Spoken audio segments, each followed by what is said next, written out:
Kishore and the panelists as they touched on so many issues, that were close to my father's heart and demonstrated so clearly to me, my family, that how ahead of time he was, in this regard. He would have loved to be here working side by side.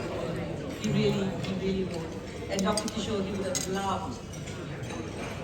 My father believed in a pragmatic approach to research. He was a strong proponent of applied research. And this was reflected by the fact that he, whilst being known as the father of natural rubber, was also one of the early proponents of a symbiotic approach to synthetic, rubbers. And that was actually alluded to by Prof.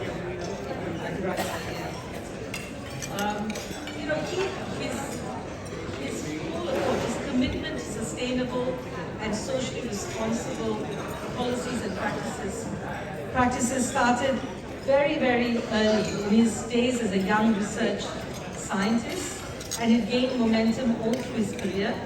It came through the developmental initiatives and policies that he implemented, not on his own, but with all the stakeholders, garnering both the understanding and buy-in. So it's both understanding and buy-in of policymakers, industry players, big and small. The smallholders were very close to his heart, and consumers. And in doing this, he always considered the impact on the environment and on humanity. He worked to take care of the tree, as my brother said, the man and woman under the tree, and the environment they lived in. His views on research and scientific endeavor were very clear to everyone who knew him. The characteristics of innovation, inventiveness, and creativity he felt was inherent in all, regardless of background. But what was needed is for parents and teachers to nurture, so the education system had to kick in, and then for the public and private sectors to work together to develop, support, and provide an environment to grow these inherent strengths.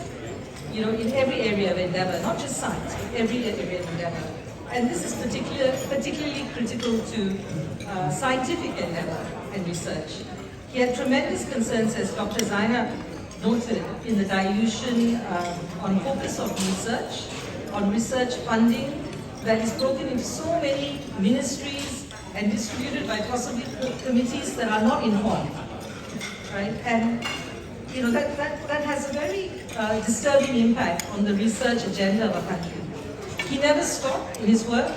Most of his technological developments in his latter years were about improved productivity, helping people and the environment. Following his dealing technology developed with his colleague in synthetic rubber, the Russian scientist Dr. Vitaly Koma, at the age of 76, he had developed the no-smell rubber process to make the life of SMR production, workers better by removing the pungent, rubber odor which stuck to their clothes, their skin, their hair. It also meant that the final SMR product was near odorless, thus making it a better product in terms of developed markets. He had watched natural disasters in India, Iran, Indonesia, and through the devastation and refugee crisis, he saw how normal cotton and polyester fabric disaster blankets were being distributed to victims, which, were inflammable. Right? So both conditions were likely to be prevalent in disaster zones. The alternatives were too expensive to ever become available on a global basis. So certainly not in the third world anyway. So irritated by this, he actually decided he needed to come up with something himself. And his solution was a special rubber-coated blanket that was waterproof and fire-resistant and low cost. And his intent was it would be available in these little hovels, in these homes, in these, schools that had just hay or grass roofs, right? And they would be able to cover themselves and safely, run out. So his last days, he experimented experimented. We actually, as a family, in our garden, he experimented. He put the blanket above him, which he produced. He doused it with kerosene and set himself on fire. And we'd all be watching him with our mouths falling down, worried. But it succeeded and it worked. And he actually wanted to show that it was possible. He lived in a time when, unfortunately he wasn't able to progress this because he passed on. He lived in a time when, with the determination of key players, parties across fences could be brought together to work on a common cause. Whatever their background, whatever their beliefs, whatever their politics, right? He cut through all of that. And their respective bottom line imperatives may differ. The manner in which the benefit was brought to all may differ, but it kept human and environmental factors in mind. And it's reflected in much of his finished and unfinished work and patents. Till his demise in 2006, he worked tirelessly to facilitate such engagement. He strongly advocated the need for an integrated approach to plantations, which you all talked about today. It would have involved palm oil and rubber plant industries working together.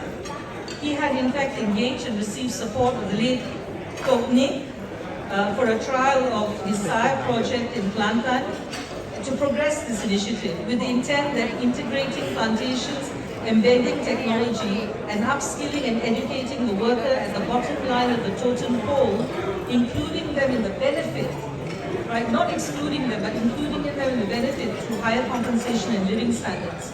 That is what he was aiming for, and he said it would work.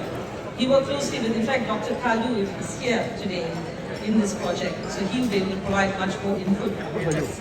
Unfortunately, he passed on before he was able to progress these initiatives and patented innovations. But in this exciting environment, with all of you in this room, his spirit lives on. My father would have been so touched and incredibly pleased and excited to have such a dialogue, that such a dialogue continues in his name. And, proud that his son is contributing to support the endeavors of individuals as well as entities who have the potential with MSA, together with MSA, in this name. So thank you, Vinod, for that. I would like to thank all of you. I would like to thank the MSA for your continued commitment to this memorial lecture, to have started it to begin with, and to continue it, and with the support of everyone. I would like to thank all the sponsors who have been with us through these years. Thank you for being here today and continuing to provide your sponsorship. I'd like to thank the organizing committee specifically for their amazing efforts in bringing this together, and Dr. Mohinder and Mr. M.R. Chandran spearheading it. I have to especially call out Mr. M.R. Chandran, who has been amazing in this process, and Dr. Melina, who has also been very, very hard, working so hard for all of this. Thank you very much. I would like to end with my father's own words.